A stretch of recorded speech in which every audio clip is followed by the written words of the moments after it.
Also, loads of people have been watching.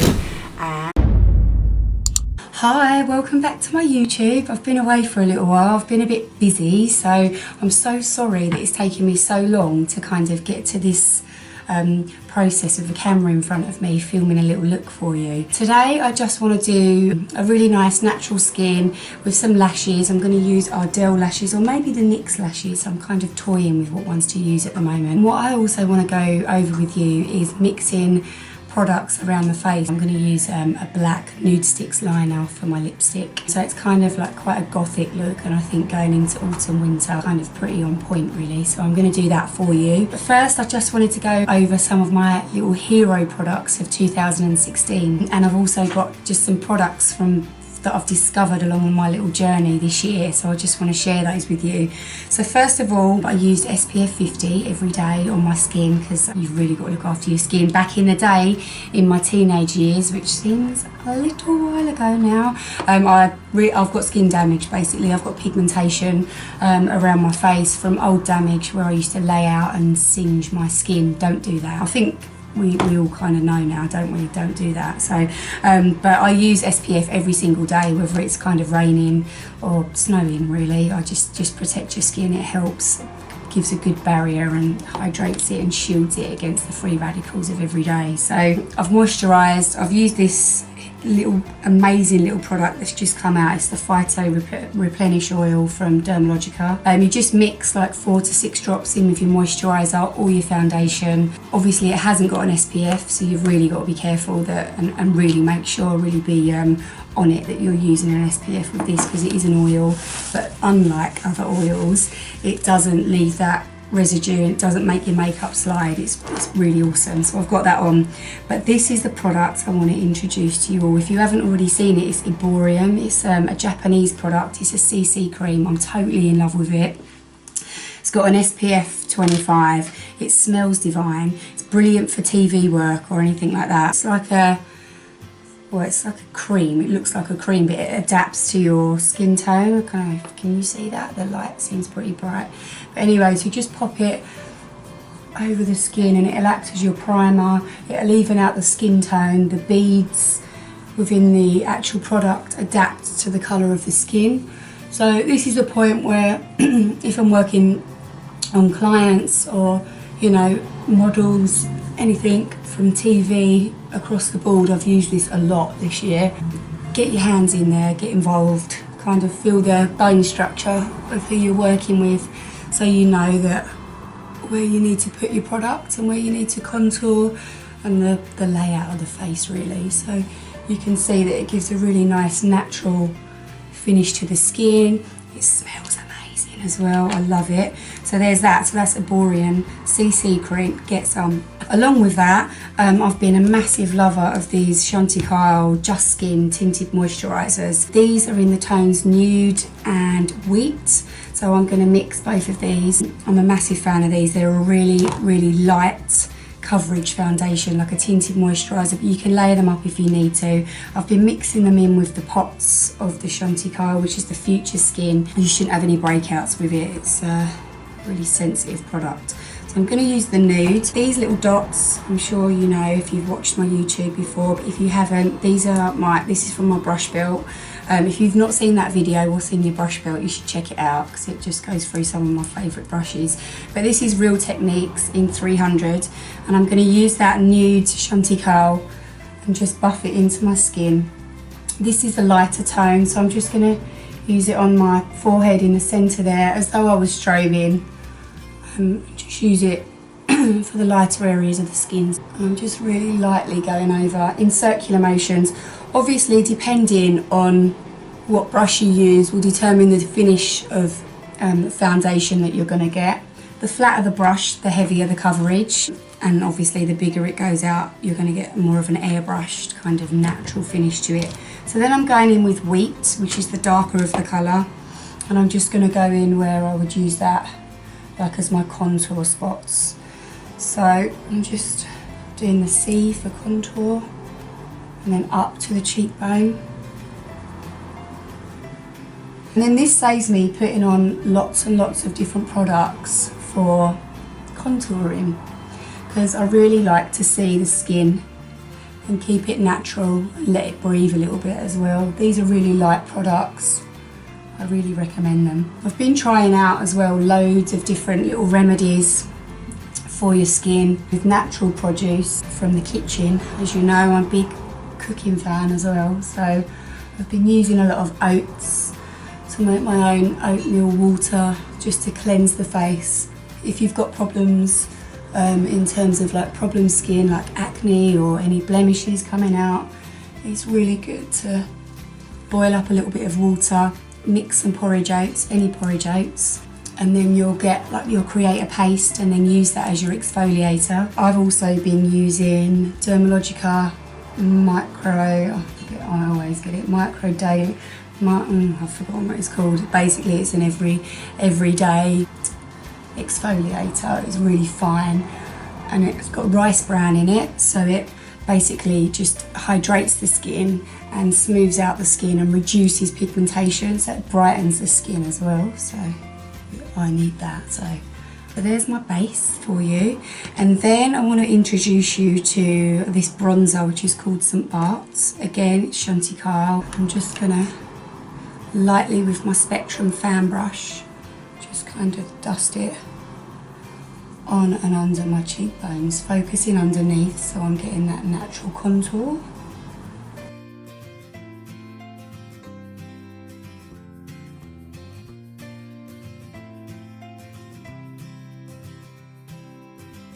I'm going to use the Bare Minerals Bare Pro. I don't think this is even out yet. This is Toffe 19. It's kind of similar to MAC Studio Fix, where it's a foundation and powder in one. Mattify my skin a little bit because it looks really kind of hydrated and moisturised, and I kind of want to look flawless. So I'm just going to come down the T-zone around the mouth, just on the cheeks there. And then for that extra bit of coverage, I'm going to go under my eyes with it as well. So just to mattify the skin. Then I'm going to take you onto my eyebrows. As you know, I'm a big brow fan. My favourite product is the High Definition Brow Palette. This is Vamp 003. You've got your wax in there, and then you've got 4 colours. Colours that range right across the board. They haven't got too much red in there. They don't make you look too ashy. They've got enough warmth for whatever hair colour you've got. Obviously I'm quite dark. I mix these first 2 colours in here, and I start off light and then they get darker as they go out. I use the High Definition Brow Theory of 2/3 and 1/3 of the eyebrow, which frames the eye and just makes them look perfect, like a perfect frame. So I like to do that first. So I brush my brows up. As you know, I've spoke to you before about this. I've been doing that regrowth program and they're really coming back. I mean, I can't recommend it enough. So I'm using an angle brush from MAC. This is a 263, and then I mix these 2 colours here, backwards and forwards, and then just tapping off the product. And then sit in the angle. I start from underneath, and then I just really lightly flick the product through the hair, almost, you know, creating fine hairs to add into the brow. I think the brows make such a massive difference because it really does create a nice frame to the face. So you can see the line I'm putting in there to create a fuller brow.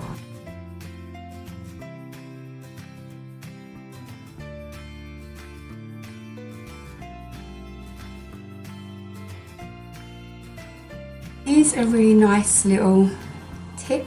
I'm going to go over with the lighter of the foundation using a flat brush and just go underneath just to tidy up and create quite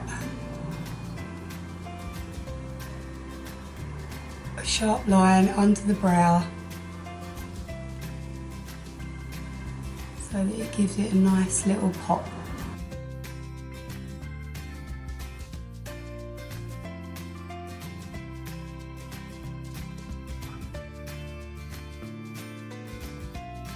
Then I'm going to use this Lash Domination from Bare Minerals Volumizing Mascara.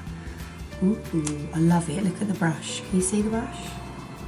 Quite really spiky. I start bottom, because if I do the top and then I have to look up to do the bottom, all my mascara will end up all over my face.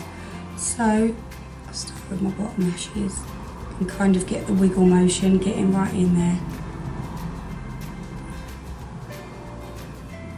Kind of really layer it up. I want a lot of lashes because I'm not going to use any eyeshadow for this look. I'm just going to pop some lashes on and then show you a black lip. So it's a really quick Friday night going out makeup. Also, if there's any looks that you really want to see and that you really want me to create, I'd really love you to post a little comment.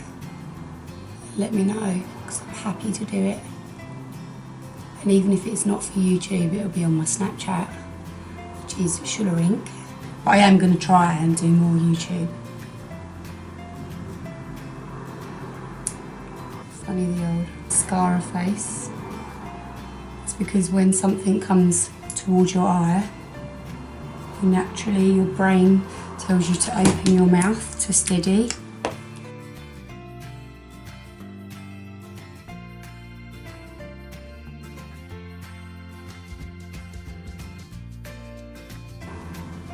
If you have a spillage with your mascara, just wait for it to dry and then get a Q-tip and then rub it away. I mean, obviously you have all sorts of your own rules when you do your own makeup, but when you're working on other people, don't do the dreaded lick a Q-tip and then go in and wipe it away. I have been in scenarios. You've seen that before. Right, so I'm going to use the NYX Lashes Scandal. I'm going to use that. I always like to measure my lashes and see how they look before I put the duo on my eye. I think there's nothing worse than seeing lashes that are too big for the eye on the face, because it just changes the shape and it has the total opposite effect of what a lash should have. And then I'm just going to measure the lash up against my eye. Obviously the shorter lash going into the corner of the eye, just knowing that you haven't got the wrong. Okay. And then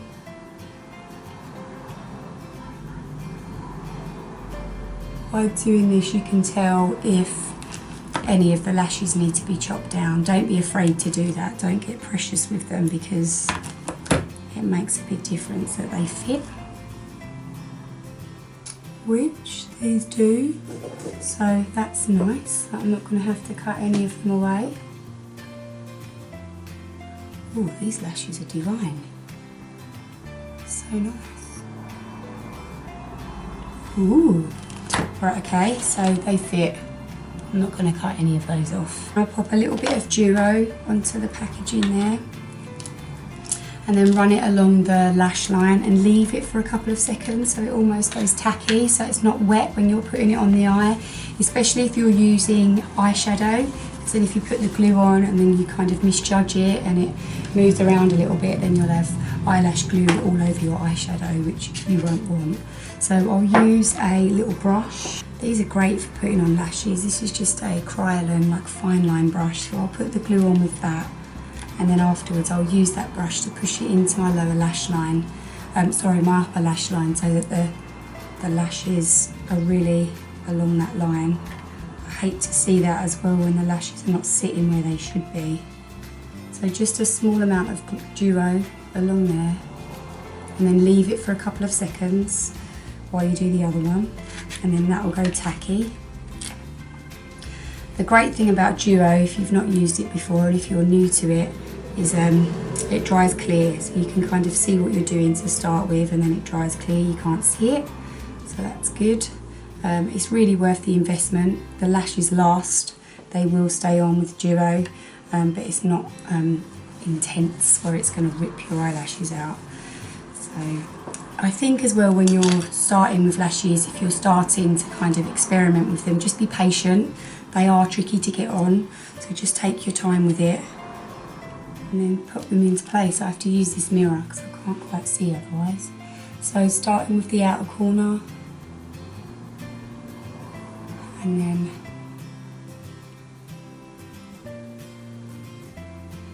going in there.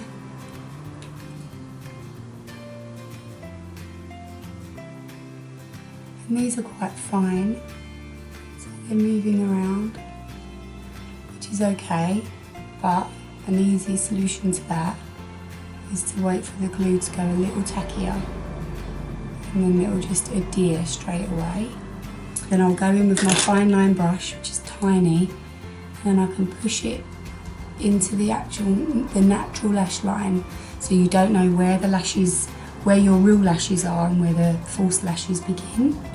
If you're not using strip lashes and you're starting to experiment with these individual lashes, which are also amazing, you can just put 3 or 4 of these in the outer corner. A good little tip is to lift the lid and line with a black liner, like a smolder, from MAC is a really good one, like a coal, that's kind of good, give you good manoeuvrability.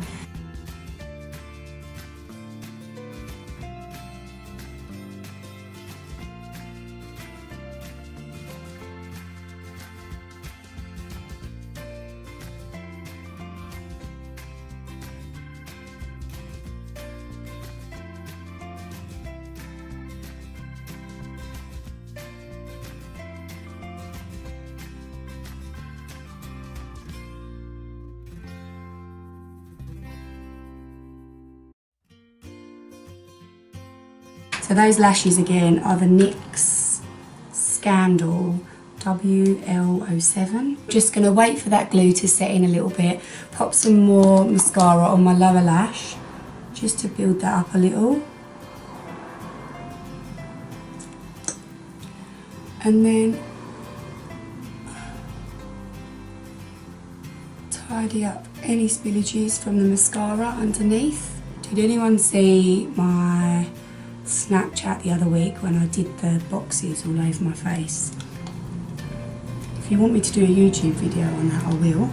Just let me know. Have a look on my Instagram because we finally give it a name. Thanks for all of you who had a little input in that as well. That was quite fun, wasn't it?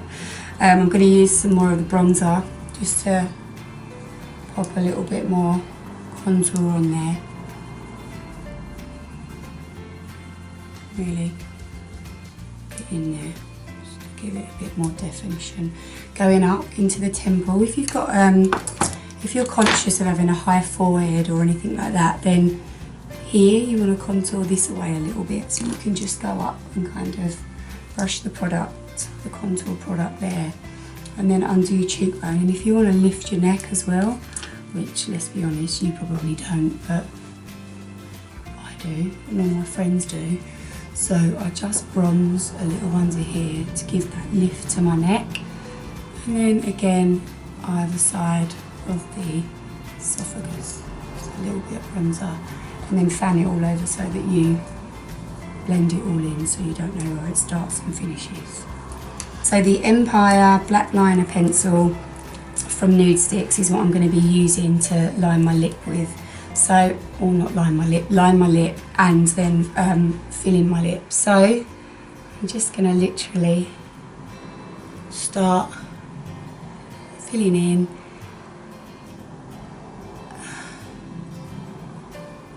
A little trick with doing the lip is follow the line of the Cupid's bow so that you map out where you want your points to be, and then you know where you're working to for a symmetry of the lip.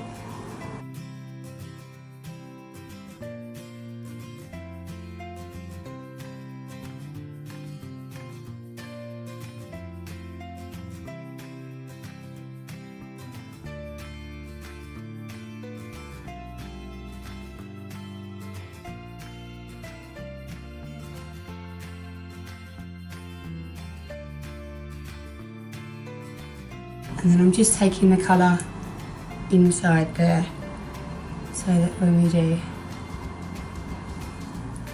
our pouty finish at the end, you won't see my lips. I use the same technique that I used under my brows just to tidy up around my lip. Again, a flat brush. I'm going to use the Nude Chantecaille. You can use a concealer. if you want to. I'm going to use this just to go around.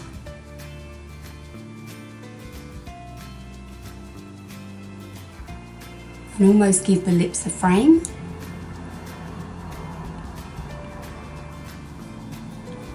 Don't forget to check your teeth. Trick for that. Pick your finger. So,